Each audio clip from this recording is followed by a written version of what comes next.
Welcome to this talk about dreaming up a CMS in Go, or Golang, as it is known on Google, because Go itself is not a Googleable keyword, so you have to say Golang. So this talk is about envisioning, a CMS that leverages the lessons learned from our experience in Drupal, and keeping everything that we like about Drupal, and then getting rid of some of the kinks or the warts in Drupal, and adding some good stuff along the way. So just want to cover what the talk is not. This is not a ready-to-go live production-ready project or anything. No, it's not. It's more about vision at this point. Okay. We have some sample code here and there, but before I go headfirst into coding this, I want to make sure I talk to people and see what their thoughts are, right? And then implement some of those, right?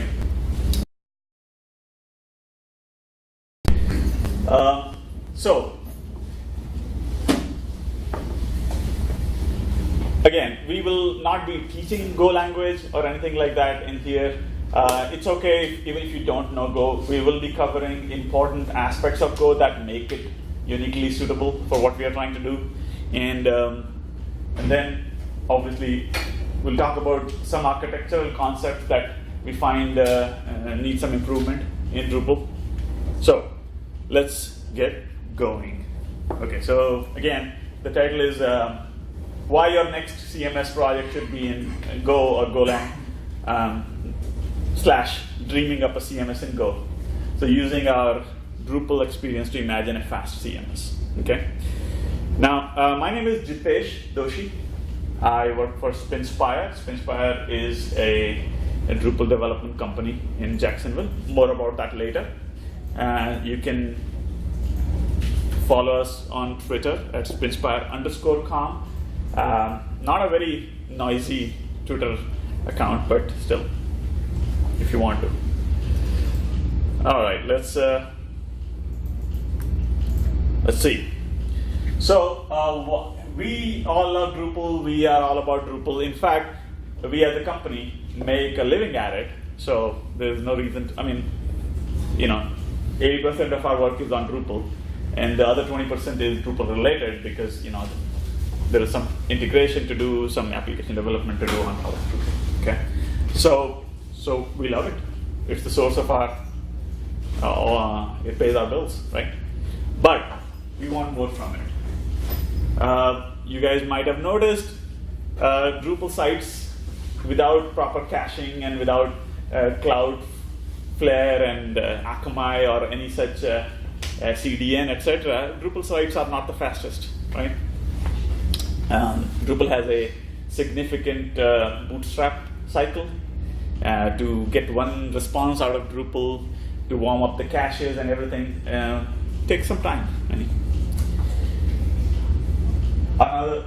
Something else you might want is we might want a smaller footprint. Now, Drupal is not as bad as some of the Java VM stuff. It's pretty heavy, but still Drupal requires a significant amount of memory, some CPU processing power, and all that. So smaller footprint would be nice. And faster development. Drupal is again reasonably okay because there is no compile step involved in PHP, so it's okay. But still, it could be faster, I think, in development. So I'm not talking about performance, I'm talking about the speed of development. So you make a change, you test that change, and then you make another incremental change. So that test code cycle could be faster. Now, the one thing where Drupal doesn't excel is massive scaling. You pretty much have to put it behind. If you are expecting a lot of traffic, you just have to put it behind a CDN and something that will cache most of the requests and serve what is effectively a static site, more or less, right? And then you have all the problems of, oh, well, I changed something, but the cache is showing still the old page, and it won't show the new version of the page until a certain timeout passes, because your cache is holding the old copy, right? We have all been there. You can say, oh, well, what if I expire my cache and invalidate my cache as soon as things change? And again, that is theoretically the right thing to do, but practically doing it is not easy, and we have faced that problem everywhere. But even if you do immediately invalidate the cache, it takes time for the invalidation, the cache expiration, to travel through the CDN, right? So that's a challenge. And more flexible information. So these are all I'm basically going through my pet peeves with Drupal, right? So more flexible information architecture. What do I mean by that? In Drupal, we sometimes want to add more fields, but then we already have 55 fields on the content type, and we don't want to add 56th, right? And the views related to that are already very slow. It'll get slower. But the real problem is the size of the database. I mean, I have clients that have, about 10,000 nodes, which is not the biggest Drupal site. I mean, you have seen bigger than that. But they have several revisions and several translations, and their database is 14 gig. 14 gig database for just 10,000 nodes. You would think that couldn't happen, but it has happened. And it's a federal government website that is very well known. I won't name which one, but I'm sure all of you deal with it, especially come April 15th. So that happens, and then so we want to address all these pet peeves. So the information architecture part is you want to embed new fields. You want to be flexible about it. You want to add fields, but most of those fields are optional. In most of your content type, if you have 55 fields, that means only 10 of them are always there. Other 45 are probably optional. Sometimes there's some, and on an average, half of those are missing, right? So that makes it difficult. I mean, it blows up your database, and the complexity of the database, speed decreases and all that, and yet the size of the database keeps increasing. And I'll come to that in a second. So we want to address these pet peeves, but we want to keep what's good about Drupal. Okay, so let's see. A little bit about us. So this is Finspire. We are a Drupal-focused company. We are based out of Jacksonville, Florida. All of our developers are in Jacksonville. And we have contributed modules. We have been in business since 2010. I personally have been a Drupal developer full-time since 2008. And we have contributed modules on Drupal.org. We have some experience, so it's not like somebody new coming into Drupal and saying, oh, this is all wrong, I'm going to fix it, right? We make our living doing this. And so the contribute modules have popular tags and PRLP. So PRLP has like 6,000 or 7,000 installs, and popular tags has quite a few as well.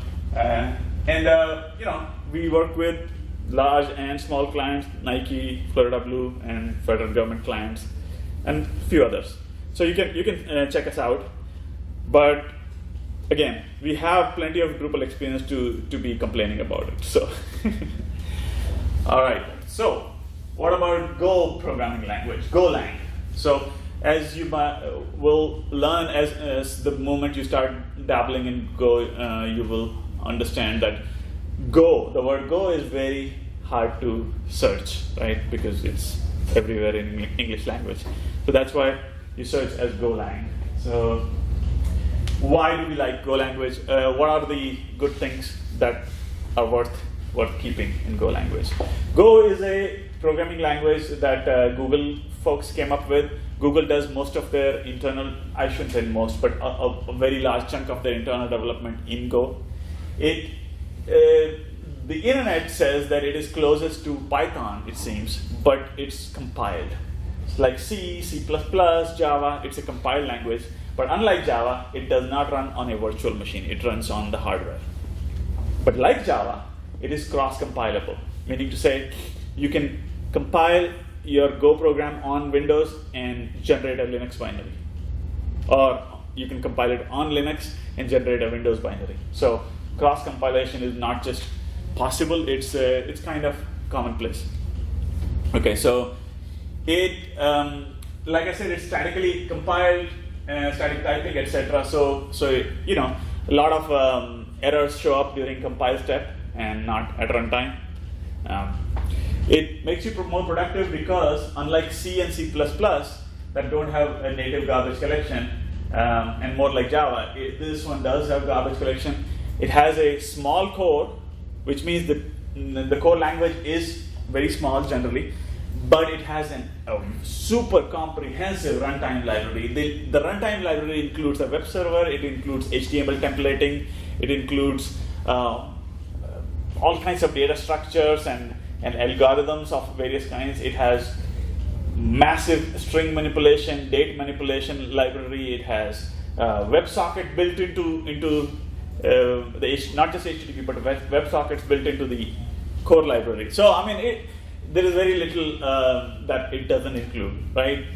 But if there is something that the core library doesn't have, you have a very rich ecosystem of packages, and all it takes, unlike many other languages where packaging is added as an afterthought, in Go it is built in.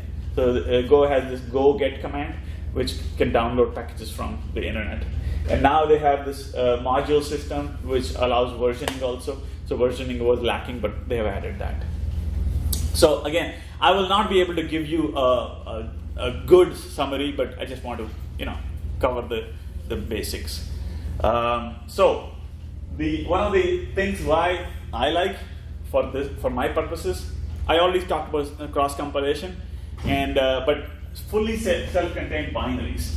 That is important to me because that has a huge implication in terms of whether it is Dockerizable. Is that a word?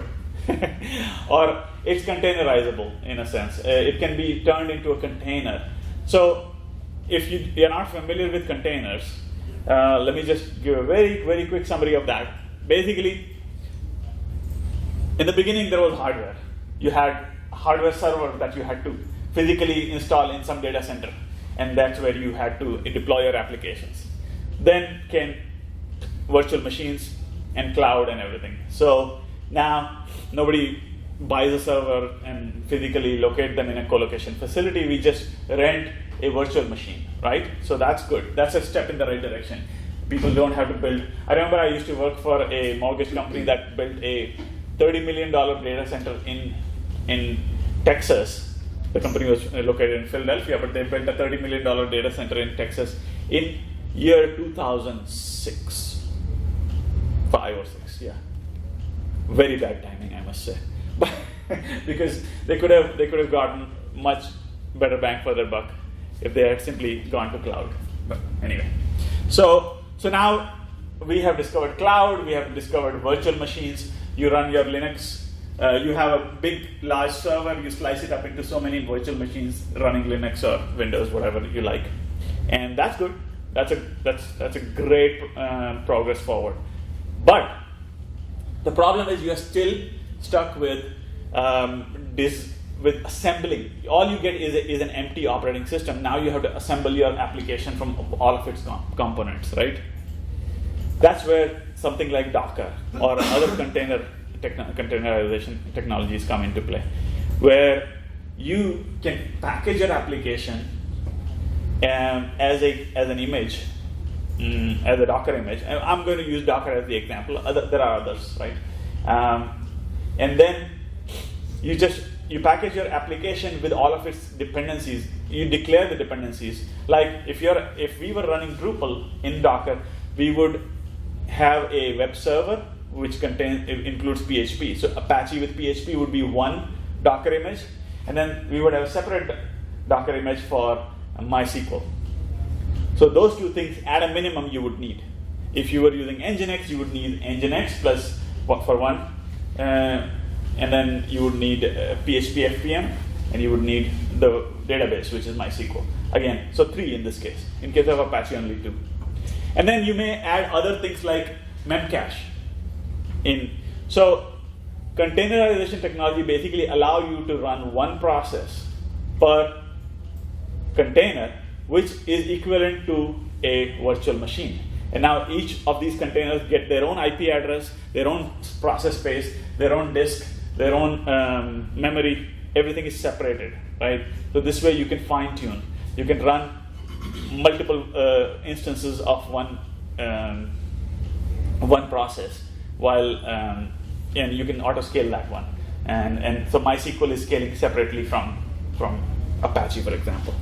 So, and these are super lightweight. They use the operating system of the host. So whatever virtual machine or hardware OS that your system is running on, all these Docker containers simply use that OS rather than having to package their own, right? So, I don't know if that made enough sense for those who are not familiar with Docker. I'm sure those who are familiar with Docker, this was kind of run of the mill. Would you like to add anything to that? Yeah, okay. All right, so Go has pretty good tool set, and we will probably come to other things and mention other things as we go forward. So fully self-contained binaries. That's something worth talking about because that is one of the unique. Just so you know, Docker as a technology itself is built on top of. By the way, I'm going to include this. I'm going to attach this presentation to the talk page. So yeah, you'll have access to this. The PDF will be attached. So fully self-contained binaries. What does that mean? If you have written C programs or C++ programs or Java programs or PHP for that matter, they all have external dependencies. You have C program that runs on that depends on runtime libraries, okay? And you can statically compile them into the C program, but it might still depend on glibc, which is a shared library still, okay? Java, for example, whatever you have compiled into your jar file still has external libraries like your database driver, etc., that it depends on, and so on and so forth. So that is mostly the case. But in Go, every dependency gets statically linked into the exe that you get, and you can go one step further and remove and compile in the the runtime library the glibc also into the binary. And if you do that, what you have is an exe file that can be executed inside Docker as an image. The binary, your exe, is the image, and now you have a Docker image that has no external dependencies, not even an operating system. So you do not have to include Linux. For most other non-Go based systems, you will at least those who are familiar with Docker, you always have a parent image, right? The parent usually will be Alpine Linux or some such Linux image, okay? And on top of that goes your binary. In this case, no Alpine Linux. You start from scratch, literally from scratch. That's the first line of your Docker file. So that means you have a Docker image that is like 10 megabytes in size. Usually, so let me just show you. So this is something worth showing. I have, I don't know if you can read this, but. Try using white on. Sorry? Black text on white background. White, okay, yeah. Or you can zoom in. Sorry, I'll just make it a little larger. Oh, there we go, that's good. Yeah. Okay, so if I say Docker images, that will show you the size. So look, these are the typical sizes of Docker images. So this is PHP, 562 megabytes. Some customized version of PHP, 490, 384. So these are the ones, right? And look at this. This is my Go. Just a random name I assigned it, Candor, and that is 16.9 megabytes. This is a full Go binary. And this is not just a Go binary, this is a full Docker image. and that's 17 meg, right? So this has all dependencies, everything included. So the difference is stark, right? This is just one PHP, and while this is 17 megabyte for entire Docker binary. So, and again, I'm going to also include source code for the sample this Gander project. What the project does is it simply creates a REST API and CRUD operations, and it hits a database known as RethinkDB. So you can check that out. RethinkDB is a sort of open source competitor to Firebase. It's a NoSQL database with some real-time querying capabilities and WebSocket responses and live queries that give you new results as the result set changes. So that's something pretty cool. So this I just wanted to show you that the difference in size could be pretty stark. Okay, so that's why Lugma, no OS. So you could get away with that. Now, so how would you run this? You would have Docker usually doesn't run as a single binary, single Docker image. You typically run multiple Docker containers, one process per container. So you would have one Docker container running your CMS or your Go binary. Hopefully that's the CMS, right? And then it needs a database. So you might use some NoSQL database like Mongo or RethinkDB, or you might use MySQL or PostgreSQL. Whatever your database is, that's a second container. So you need a database, you need the CMS binary itself, and then you might want to add things like caching and so on and so forth. But trust me, once you see the performance of Go, for the most part, you might not need a whole lot of caching, right? Okay. So you use, when you have multiple images that need to be orchestrated together, right? You use Docker Compose, which is kind of an add-on tool on top of Docker. Docker runs a single image. Docker Compose has a docker-compose.yaml file, which tells what various containers it needs to run. I'll just show you an example of Docker Compose file. So here's the Docker Compose file example, version 3.2. These are the services. So service number 1 is web, as in the web server. Because Golang has a built-in web server, you don't have to include Apache or Nginx. Go is your web server. Okay, so that is my image, this Gander image, which is being built from Docker file. Now, I don't think I'll be able to go through again, this source code will be available to you. I won't be able to go through how this is being built, but just know that this is a two-step Docker file. First, we do start from Alpine and a Linux-based image, and then we download a few hundred megabytes sized Golang image, which has lots of stuff in it. But then we just compile our binary. Once we have compiled the binary, so which is cgo enabled equal to 0, which means don't have dependency on cgo separately, which means fully self-contained binary. Once you create that binary, you go to step 2, and that is from scratch. The second step binary is going to be small.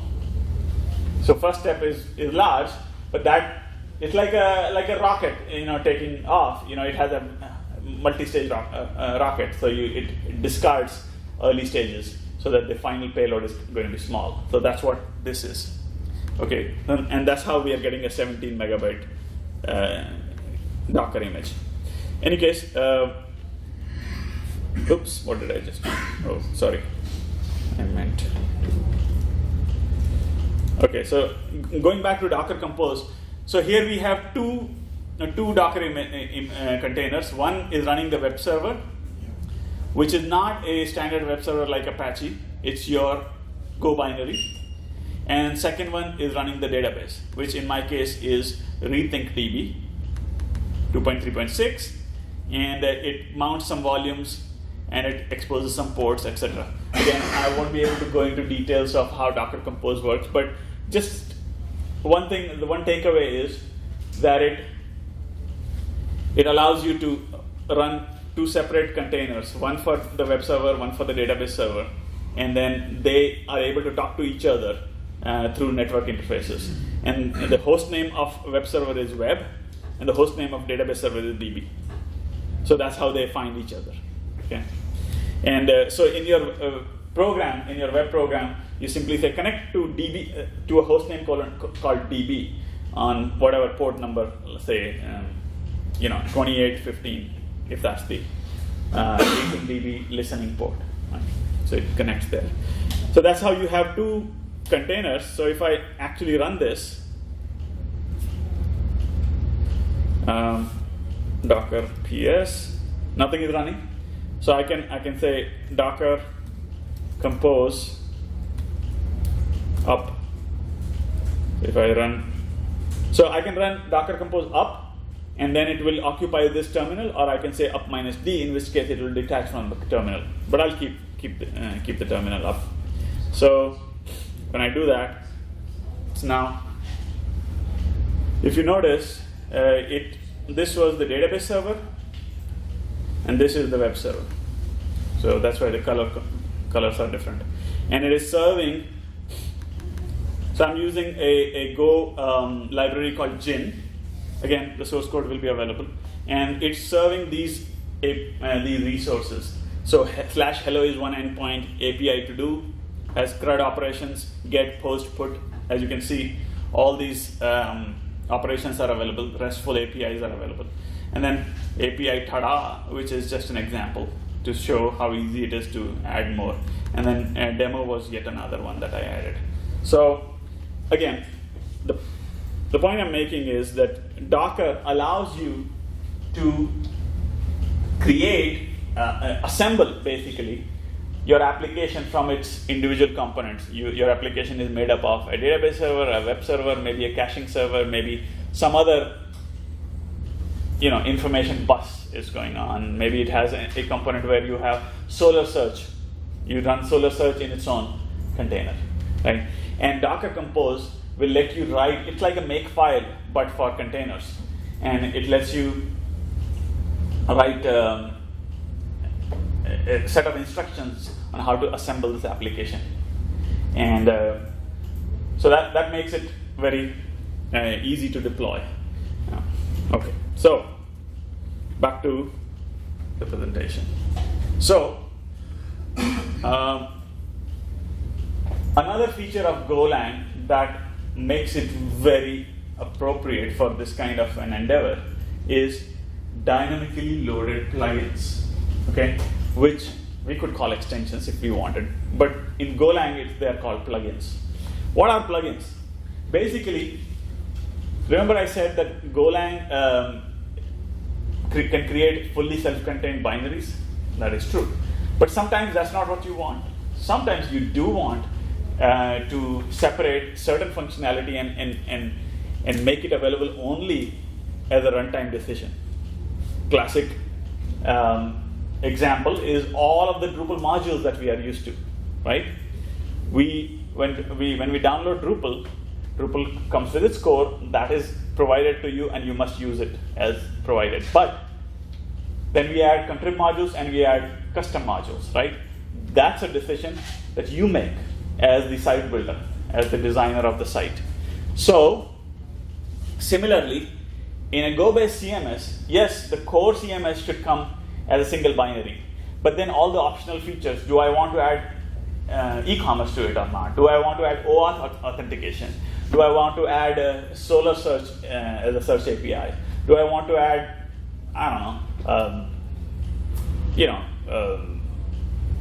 caching, and so on and so forth? All those things should be available as add-ons, something that you make available, that you turn on when needed. Now, Go has built-in support for shared libraries. So you can basically compile your Go code directly into a shared library, and then from your main binary, remember there will be an exe that will call the shared libraries. So each of your plugin or extension will be packaged as a shared library, so think, because you guys are familiar with Drupal, think contrib module. That's what a shared library. Each contrib module would be packaged as a shared library, like as a plugin. So, and then Go has API calls, which allows it to load the shared library and call and extract symbols, as in exported global symbols, and call them as if they were local functions. So this would map to Drupal hooks. So you can basically, the CMS, so the plugins are basically contrib modules, and the exported symbols within those plugins are the Drupal hooks, or whatever, the Gander hooks, if you would call it. So you can load those plugins from the main binary, which would be the CMS binary, and then call those symbols, which I just said. So that's what an extension is, which means now you can enable those extensions. The main binary becomes aware that these are the extensions available to me.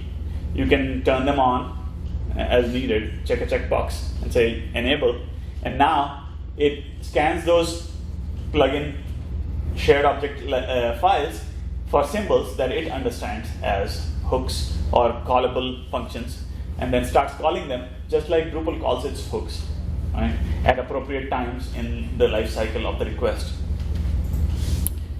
All right. So another feature. So I'm basically going through all the features that make Go so appropriate for this purpose, and that is extreme scalability. Now, you may say, it may sound like a tall tale, a hyperbolic claim or something like that, but it's not. So let me explain. The web server that is packaged with Go starts each HTTP request in its own Go routine. What is a Go routine? A Go routine, think of it almost like a thread. Okay, but it's not a thread in the sense that two Go routines will wait for each other. They are cooperative multitasking. So what is known as communicating sequential processes, CSP. If you go to Wikipedia, you can see what it means. Basically, you have tens of thousands of lines of execution parallel, and they are not running actually parallelly, but they are running concurrently. What does that mean? Which means one of them gets the CPU, it runs for a few microseconds, and then it blocks on something. Whatever it blocks on doesn't matter. Another one gets its slice of the CPU. So this is exactly how Linux is doing multi-process execution, right? Linux kernel is doing, except in here there are all these. So the context switching is done at Go level. So all these. And you can really have tens of thousands of them inside on a regular laptop like this. It's not a big deal. So that's how. The funny thing is, you don't even have to write a Go routine yourself, because the web server is already doing it for you. So when you use the built-in web server that comes with the HTTP server that comes with Go, each and every HTTP request is spawning its own Go routine, which means if you throw 10,000 requests at that server, all of them will be handled. Of course, they will all take whatever time it's going to take, but it's not going to say, oh, so that is why in the web, in Apache, you have to specify how many Apache worker processes you'll have, 10, 20, maybe, right? In Nginx also you have to do that. Not in Go. In Go you don't have to specify, because it is unlimited. It's limited only by the total processing power and the memory available. And each Go routine is very lightweight. So you can literally have tens of thousands of Go routines going on, which means tens of thousands of HTTP requests being processed at the same time. And each one of them can take as long as it wants. Minutes if you want. Well, of course, you don't want to keep your clients waiting for minutes. That's true. But in real world, what happens is, in a Drupal being an example, we are limited to say 10 PHP processes, which means 10 HTTP requests can be handled concurrently. That's it, right? Maybe 20, maybe 50, but not 20,000, right? That's not a problem here. Okay, so as you know, you must have heard of C10K problem. 10,000 connections basically. That is why Node.js, for example, creates this async non-blocking I/O. You guys have been a lot of Node.js became so popular because of that they said, oh, you know what? As soon as we hit a blocking operation, we will not block and we will supply a callback. Right? That's how they scale. But the problem is programming model of those callbacks is very complicated. That's why you end up in what is known as callback hell, right? Not so in Go. The Go routines are sequential. You just spawn off a Go routine and then you can block all you want. You do not have to keep adding callbacks or anything, because your blocking will simply free up the CPU for another Go routine to execute. Okay. All right. That's enough. There's only one thing, this bullet point. Make sure there is no reverse proxy. That's important. What does that mean?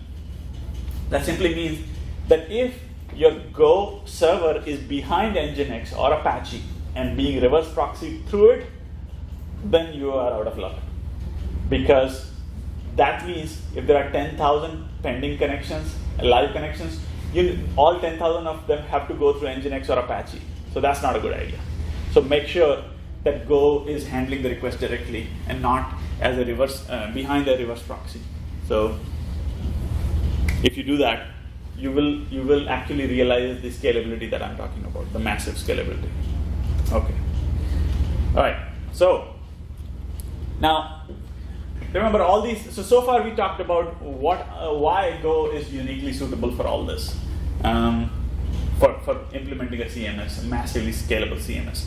But now let's imagine what we would want to improve. So the first bullet, problems with Drupal entities. If you are familiar with the database, if you look at under the hood into the database on Drupal 8 especially, you will see that every node is actually creating a separate row for the node ID, the revision ID, and the language code combinations. So if you have, imagine, 10,000 nodes, and those 10,000 nodes have lots and lots of revisions each. You just have made some edits and you have saved them. And on top of that, if they have many, many languages. Not only, so if you say on average you have 10 revisions and 10 languages. So 10,000 multiplied by 10 is 100,000, and multiplied by 10 still for each language is 1,000,000, right? So you may think that you have 1,000,000 rows.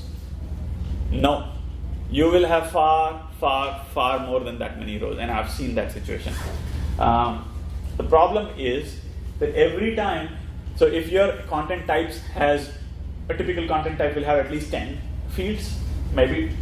Every time you edit one field in one language, it creates a new revision for all fields in all languages. That's what happens.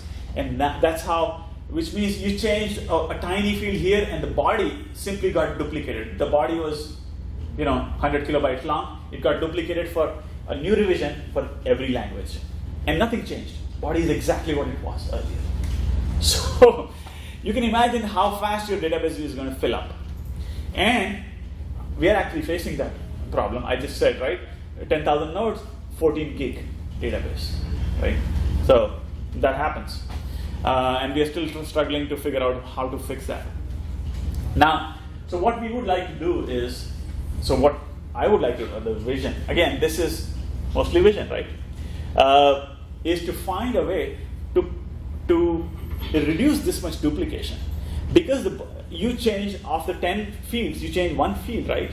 Why can we not just register a new revision of that one field, and for all other fields, can we not say that it is the same as before? Of course, that requires some clever algorithms at the core level. which we don't have at this point in Drupal, but it should be doable. And I'll talk about that in a second. All right, so embedding referencing and referencing other entities. So this is a problem in Drupal again. If you have used paragraphs, you will realize there are lots of paragraphs seem like a sweet deal in the beginning, but as you use more and more of it, you realize that there are lots of issues with it. Unfortunately, I'll run out of time if I get into that. But again, if you were to use something like NoSQL, you might be able to get around that problem. So that's what the next one is about, NoSQL versus relational. You might, Drupal is fully relational, right? You have MySQL, Postgres, SQL, and that's it.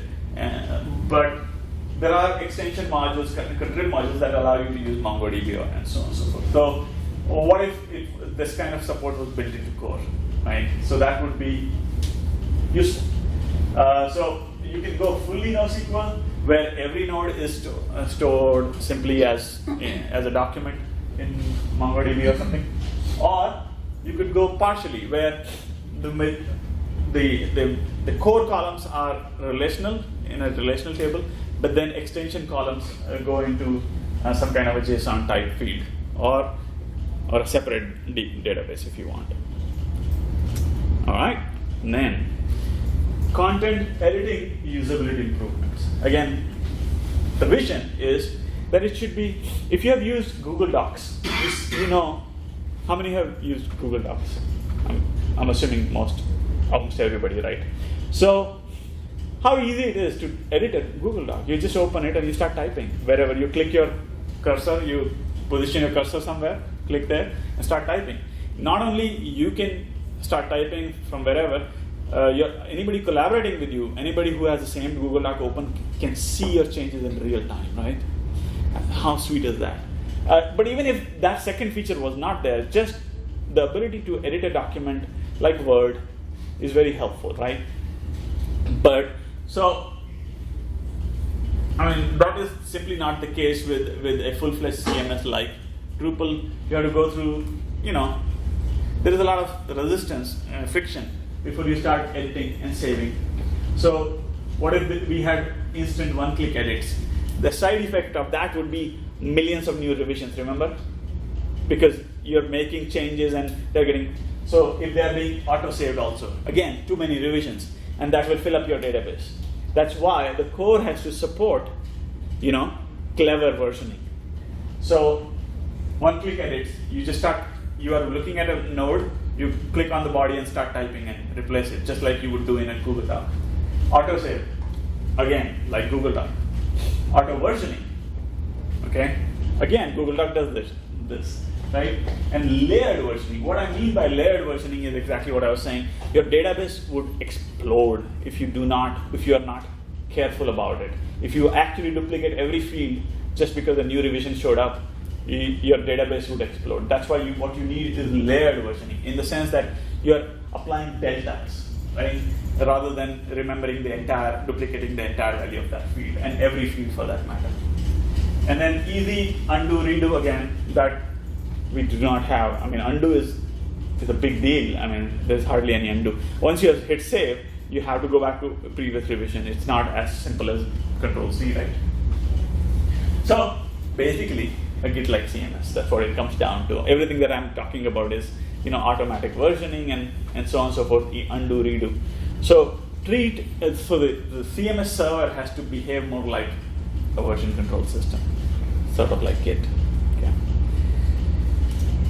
All right. Other features. I was talking about Rethink DB as one of the candidates, right? I think MongoDB also has this feature now, although I'm not totally sure, where you have real-time content push updates for site visitors. So your site visitor is visiting your site, it's there on the front page, and breaking news something happens, and without refreshing, without hitting Control R or F5 or reload button, you get a new message show up. And that is, so, databases like Firebase, they have this, where you have what is known as a live query, a query whose results might change. If they change, then the new results are shown in real time, because because JavaScript inside your browser is receiving updates through a WebSocket connection.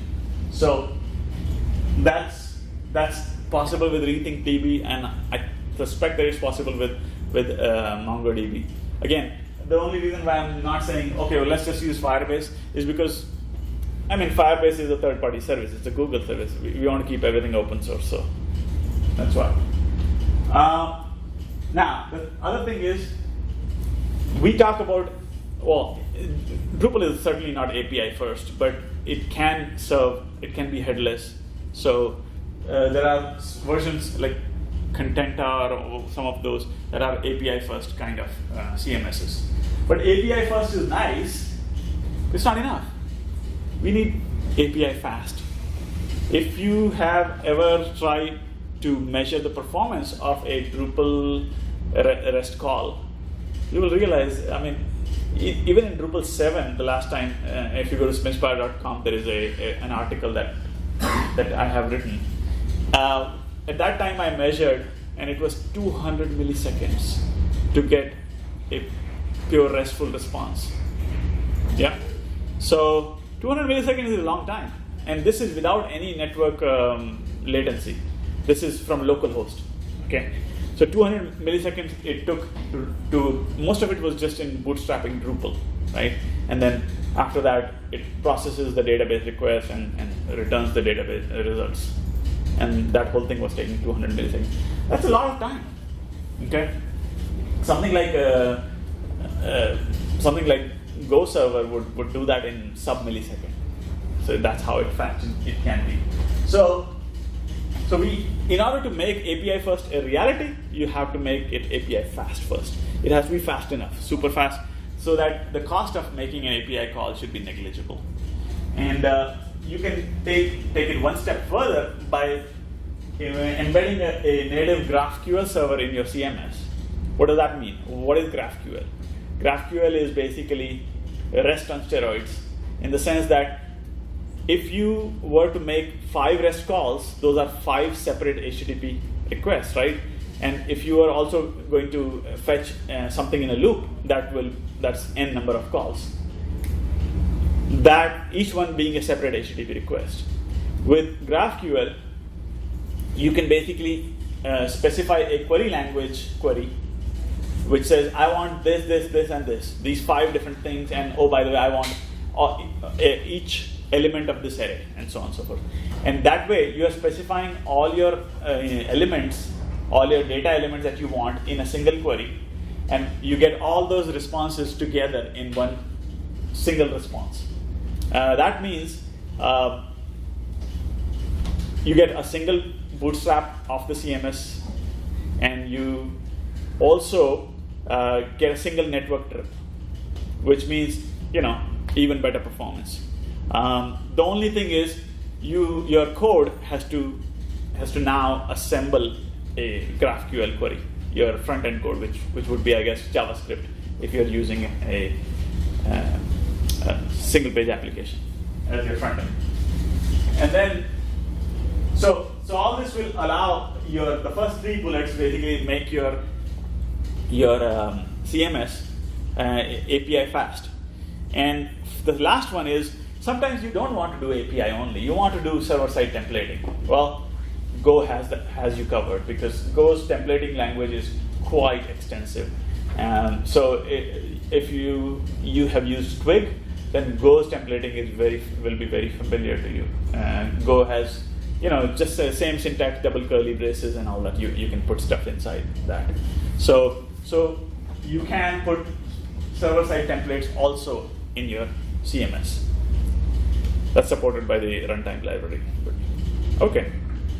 So let's see. I hope okay. We are getting a little close to the end. So what would a setup or install look like? Meaning to say, how would you run this? Again, this is imagination. Okay, this is a vision. So you would install Docker. Okay. I don't have to explain how to install it. You can go to docker.com and see how that works. And then you would, once you have installed Docker, you would download a Docker Compose YAML file, which is an example of which I showed you earlier. Because Docker Compose YAML file will have its will specify what Docker binaries it needs. One of which would be this CMS Gander, let's say. Again, just a code name. So it will download these binaries, RethinkDB or Memcache or Solar Search and the CMS itself, right? These are all Docker images on the Docker cloud, and they get downloaded as you start. Once you download just the Docker Compose, and then Docker Compose up. Docker Compose up will download all the images that it needs, right? And then runs it. And at the end of, once it's up and running, you can navigate to localhost, whatever, 8080 or 80 or whatever, whatever you have specified in your Docker Compose, right? And now you're in business. Then you download the plugins. This would be separate, just like Drush DL we do, right? In Drupal, you will do something like that, similar like that, where you're downloading the plugins, and you enable those plugins. Again, going to localhost 8080 admin UI, just like we do in Drupal. So not very different. And then you make it a part of your Docker Compose, right? So the new plugins that you start adding, just make sure that they end up in your Docker Compose as downloaded plugins. And then you deploy to prod by simply committing your Docker Compose file, right? And possibly your static HTML files, if you have any, or static templates, your CSS, etc., etc. Those are the things that you would commit to Git. And then finally, when it's time to deploy to prod, you would just git clone rather, in whatever your production environment is, and then say Docker Compose up again, and that's your production deployment, right? So that's the vision. Okay, what would the development workflow look like? Because you are doing development, you need source code, so you would probably do go get and then github.com/whatever, wherever this project is hosted, bitbucket.org or wherever the project is hosted. You would go get that. Then you have a command line CLI program, just like we have Drush, and that will do the start, which means it will compile and run your CMS, and then you start editing, some plugin file.go, and using whatever editor you like, VS Code, IntelliJ, they have built-in Go support, and then via Emacs if you don't want IDE level support, right? But VS Code and IntelliJ already support Golang natively. Okay, and then you would edit, you save. As soon as you save, the CLI program that you started, which is watching your changes, will auto compile and auto reload within your browser, and you test. And after that, when you're satisfied, you commit, push, and rinse and repeat. So that is a vision for a Go-based CMS. This obviously is. There is a Git repository that I will share with you. I have not included that in this presentation, but there is one. So let me just find it. If I can show you that, it would be helpful.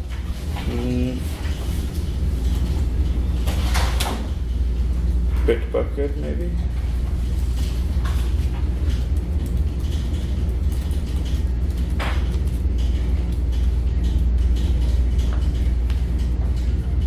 Yes, so this one. So this is the Gander project. It has most of the code that we are talking about. So if I'll just increase the font. It's hard to see this. It's basically bitbucket.org/Jitesh_Doshi/Gander. I mean, if you just go to Jitesh_Doshi, you'll see right at the top.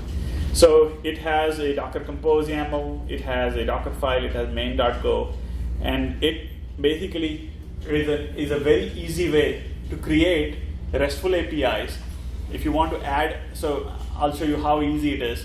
If you want to add a new resource, you simply add a type struct definition of it and one line registration. So this is all. So you define this, automatically gets mapped to JSON.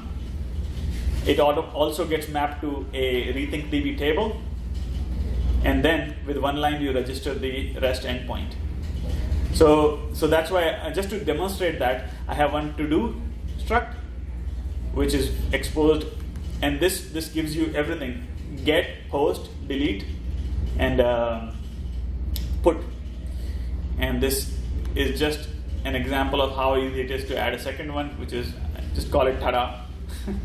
And that requires just definition of the struct and registration of the route, and automatically you get all the RESTful endpoints for that. So I will include a link to this project, and if you are interested in talking more about this and maybe collaborating, maybe giving us ideas, maybe providing a test case for your projects, I'll be very happy to collaborate with you. You can reach me at jitesh@spinspire.com or on Twitter spinspire_com, or you just visit our website spinspire.com. All right. Any questions? Thoughts? Ideas? Yeah, go ahead. I was kind of confused about your development workflow. Like, it seemed like everything was just in code. Like, the reason why Drupal is because people can go to the interface and add content and be able to make stuff. Great question. But what Yeah. you're talking about is just like making it simply compile the code, make your templates, and go and boom, you're done. It's not really. No. So I think, yeah. So the question was, are we doing site development purely by writing code? No. Yeah, I think I was misunderstood, or maybe I misspoke. That is, if you are writing custom plugin, then you would be doing this. Otherwise, for the most part, you would be simply downloading plugins, enabling them, just like we do in Drupal, right? So this is, the development workflow is not same as site building workflow. Site building workflow was the first one, earlier slide. So this is, yeah, this is the site building workflow, right? Where you just download appropriate plugins and enable them and configure them. Yeah. That's it. Yeah. The second one was for development, if in case you're writing custom plugin or contrib plugins. That's when. I still don't understand where people would like add content to the site. They would actually just make a CMS. Yeah. They would do that by going to their browser. Oh. Okay. Yeah. So the thing is, the difference is that for the most part, the backend, the CMS backend is providing RESTful APIs. Yeah. The front end, of course, it has to come up with some front end. You cannot just have no front end, right? Sure. But the front end is mostly admin and content editing, content management, as well as serving the basic templates for the site. And that's what it should do. Again, so I think I'll stop recording at this point. Sure. Right? Okay. Thanks.